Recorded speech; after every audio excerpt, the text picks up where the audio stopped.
हम मीनू झा प्रणाम करै छी समस्त मिथिलावासी के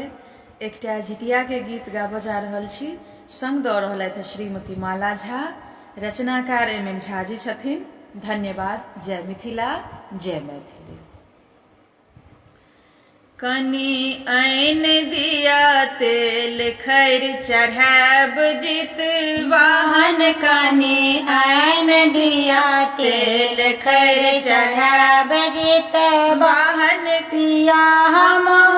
करब एहि बेर जितिया पावन, पिया हम करब एहि बेर जितिया पावन, कनी आइन दिया तेल खैर चढ़ाब जितवाहन, कनी आइन दिया तेल खैर चढ़ाब जितवाहन, गाय गोबर सँ मूर्ति बनेबै चल होशियारक पूजा करबै, गाय गोबर सँ मूर्ति बनेबै चल होशियारक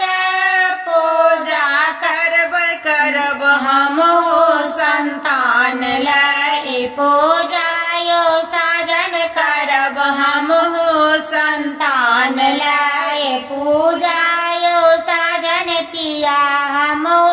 करब एहि बेर जितिया पावन, कनी आइन दिया तेल खैर चढ़ाब जितवाहन, कनी आइन दिया तेल खैर चढ़ाब जितवाहन, झुमने के पात पर नैवेद सजाय बजने बाहन सँ अर्घ